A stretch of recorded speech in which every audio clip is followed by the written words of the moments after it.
Assalamualaikum warahmatullahi wabarakatuh. Bertemu kembali dengan saya. Semoga kita diberi kesehatan jasmani dan kesehatan rohani. Pada kesempatan kali ini saya akan menjelaskan pelajaran pendidikan agama Islam kelas 5 bab 8, senangnya berteman. Seperti biasa, sebelum pelajaran kita mulai, kita harus tahu apa itu tujuan dari pembelajaran bab 8, senangnya berteman. Yang pertama, meyakini makna persaudaraan dalam Islam dengan benar. Yang kedua, membiasakan berperilaku terpuji, saling bersaudara sesuai dengan Islam dengan benar. Yang ketiga, menjelaskan makna persaudaraan dalam Islam dengan benar. Yang keempat, menjelaskan tentang pertemanan tanpa membedakan agama dengan benar. Yang kelima, menemukan hikmah berteman tanpa membedakan agama dengan benar. Yang keenam, meneladani Rasulullah SAW dalam berinteraksi dengan pemeluk agama lain dengan benar. Yang ketujuh, mempraktikkan perilaku bersaudara sesuai dengan Islam dengan benar. Itu dari tujuan kita belajar bab 8, senangnya berteman. Peta konsep senangnya berteman itu mempunyai 3 cabang. Yang pertama, berteman tanpa membedakan agama. Yang kedua, hikmah berteman tanpa membedakan agama. Dan yang ketiga, persaudaraan dalam Islam. Anak-anak perhatikan gambar 8.2, berteman walau berbeda agama. Bagaimana pendapat kalian tentang gambar di atas? Apakah sudah benar yang mereka lakukan, berteman walau berbeda agama? Mengapa kita harus tetap berteman dengan orang yang berbeda agama? Apakah kalian tahu bahwa di negara kita ada beberapa agama yang diakui oleh pemerintah? Coba kalian sebutkan agama-agama tersebut. Apakah di sekitar tempat tinggal kalian terdapat orang yang berbeda agama? Menurut kalian, apakah kita bisa tetap hidup rukun dan damai dengan perbedaan tersebut? Tentunya sangat indah ya jika kita bisa hidup rukun dan damai.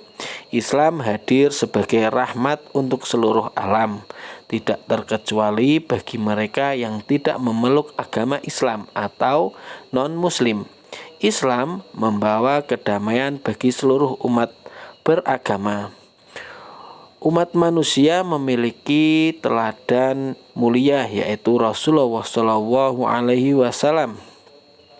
Banyak kisah Rasulullah SAW yang memperlihatkan hubungan dengan pemeluk agama selain Islam. Ini menjadi teladan bagi kita untuk berteman tanpa membedakan agama. Nah, untuk lebih memahaminya, mari kita pelajari selanjutnya. Yang pertama, persaudaraan dalam Islam. Tahukah kalian bahwa negara kita kaya akan ragam budaya, agama, dan adat istiadat? Apakah perbedaan tersebut menjadikan kita saling berperang? Tidak kan? Apakah yang mempersatukan kita dengan berbagai perbedaan tersebut? Indonesia terdiri dari beragam agama seperti Islam, Kristen, Katolik, Hindu, Buddha, dan Konghucu. Keragaman tersebut tidak membuat bangsa Indonesia terpecah belah, namun menjadikannya bersatu. Persatuan itu tercipta karena adanya sikap saling menerima, menghargai, menghormati, dan saling membutuhkan. Bangsa Indonesia hidup rukun dan harmonis karena rasa persaudaraan yang kuat. Sebagai satu bangsa, persaudaraan inilah yang disebut dengan ukhuwah wathoniyah. Mari kita pelajari lebih dan tentang persaudaraan atau ukhuwah dalam pandangan Islam. Persaudaraan dalam Islam disebut ukhuwah. Ukhuwah terbagi atas 3 macam. Yang pertama, ukhuwah Islamiyah. Ukhuwah Islamiyah artinya persaudaraan karena sama-sama beragama Islam. Dimanapun berada, seseorang akan merasa bersaudara ketika sama-sama memeluk agama Islam. Tidak peduli dari suku, bangsa, atau dari benua apa, Islam menjadikan persaudaraan. Yang kedua, ukhuwah watoniyah. Waton artinya tanah air, tempat kelahiran, tanah tumpah darah atau kampung halaman.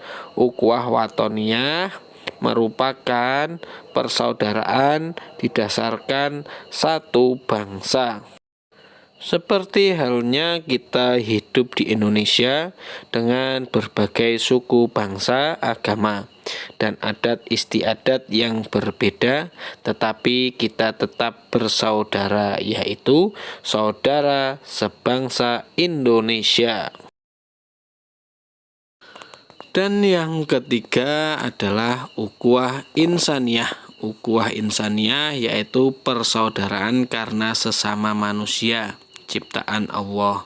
Tidak melihat seseorang karena agamanya, sukunya, bangsanya, dan golongannya, tetapi sebagai umat manusia. Satu bangsa dengan keanekaragaman suku, agama, dan budaya seperti Indonesia, maka ukhuwah watoniyah bisa menjadi jalan pemersatu. Ukhuwah watoniyah menciptakan persaudaraan sesama warga yang tinggal di wilayah yang sama walaupun tidak seagama ataupun tidak sesuku. Ukhuwah watoniyah memiliki peranan besar dalam menciptakan persatuan dan kesatuan. Menjaga persatuan dan kesatuan ini dalam Islam dijelaskan dalam Al-Quran surat Al-Hujurat ayat 13 yang berbunyi, A'udzubillahi minasyaitonirrajim, Bismillahirrahmanirrahim. Ya ayyuhan nasu inna khalaqnakum min dzakari wa unsa wa ja'alnakum syu'uban wa qabaila lita'arafu inna akramakum indallahi atqakum innallaha alimun khabir. Shadaqallahul alim. Yang artinya, hai manusia, sesungguhnya kami menciptakan kamu dari seorang laki-laki dan seorang perempuan, dan menjadikan kamu berbangsa-bangsa dan bersuku-suku, supaya kamu saling kenal mengenal. Sesungguhnya orang yang paling mulia di antara kamu di sisi Allah ialah orang yang paling takwa di antara kamu. Sesungguhnya Allah Maha Mengetahui lagi Maha Mengenal. Quran Surat Al-Hujurat ayat 13. Allah menciptakan kita dengan berbagai perbedaan, namun perbedaan tersebut tidak untuk saling bermusuhan, tetapi agar kita saling mengenal. Yang membedakan manusia di hadapan Allah adalah tingkat ketakwaannya. Maka sikap saling menghargai dalam perbedaan harus dijaga agar tercipta hidup rukun dan harmonis. B. Berteman tanpa membedakan agama. Apakah kalian senang memiliki banyak teman? Apakah kalian juga berteman dengan orang yang berbeda agama? Bagaimana perasaan kalian berteman dengan orang yang berbeda agama? Tentunya kalian tidak membeda-bedakan teman. Rasulullah SAW mengajarkan teladan sikap yang mulia dalam kehidupan sehari-hari. Begitu banyak perilaku dalam kehidupannya yang membuat hati kagum dengan kemuliaannya. Rasulullah memberikan contoh bagaimana sikap kita kepada pemeluk agama lain. Di antara ada kisah Rasulullah SAW dengan pengemis Yahudi buta.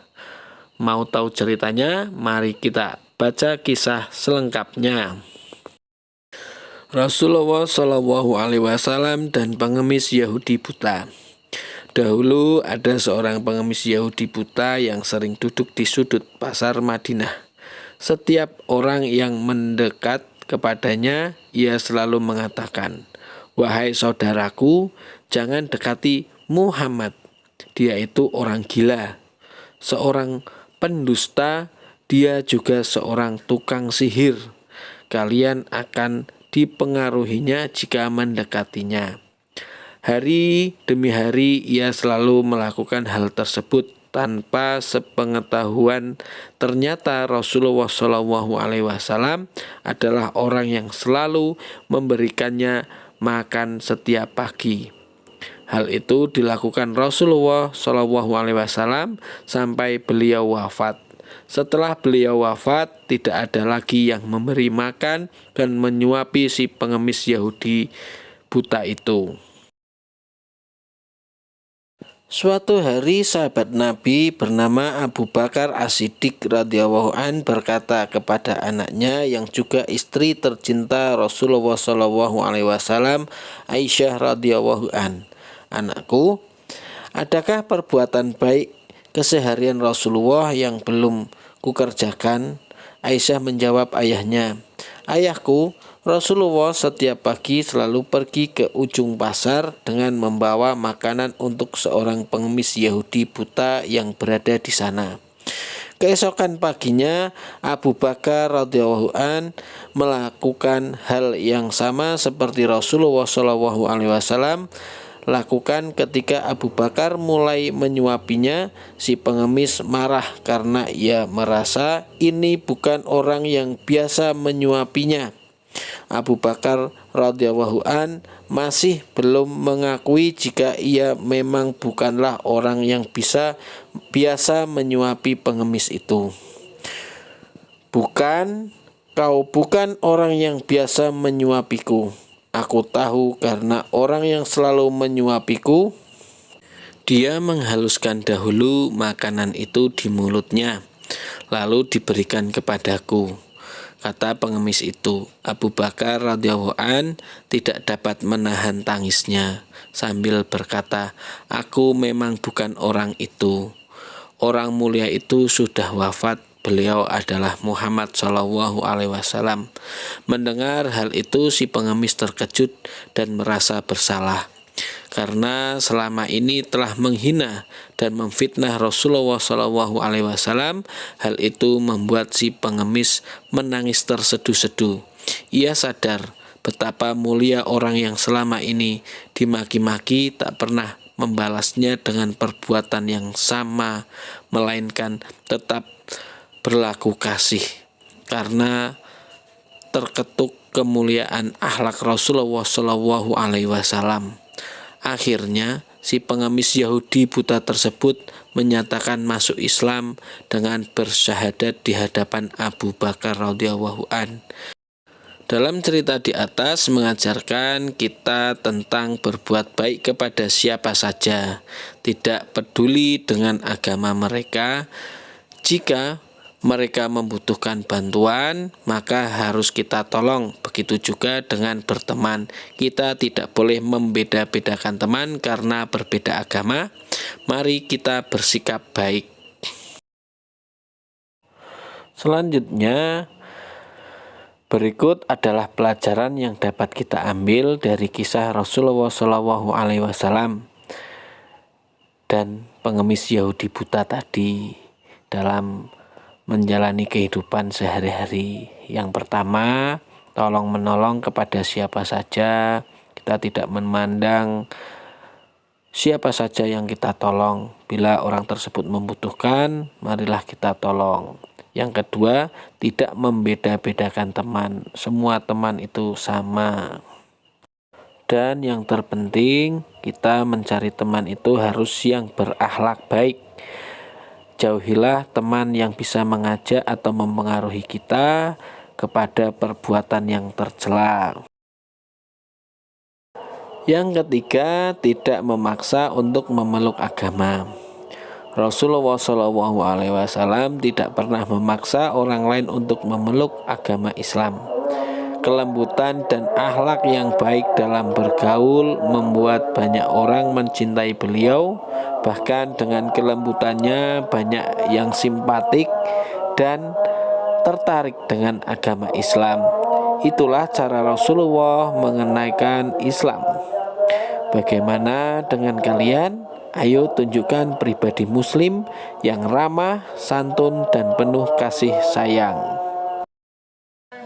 Setelah mempelajari tentang sikap berteman tanpa membedakan, tentunya kita akan mendapatkan keuntungan yang besar.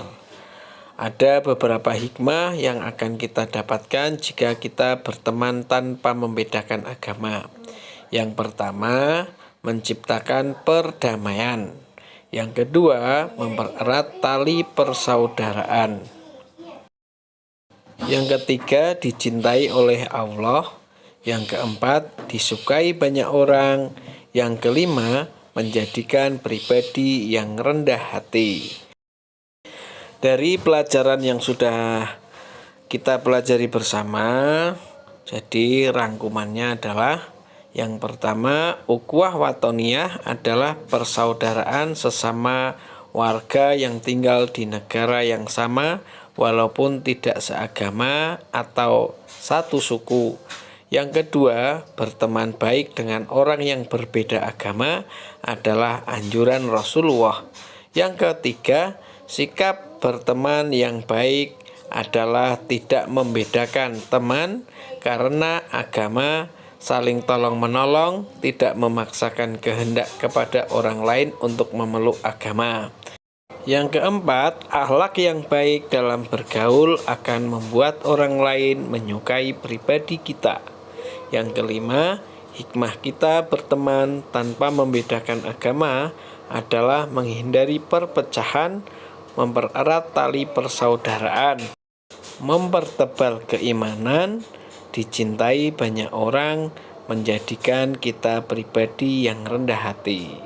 Sekian anak-anak, mohon maaf apabila ada tutur kata yang kurang berkenan. Semoga belajar kita bermanfaat.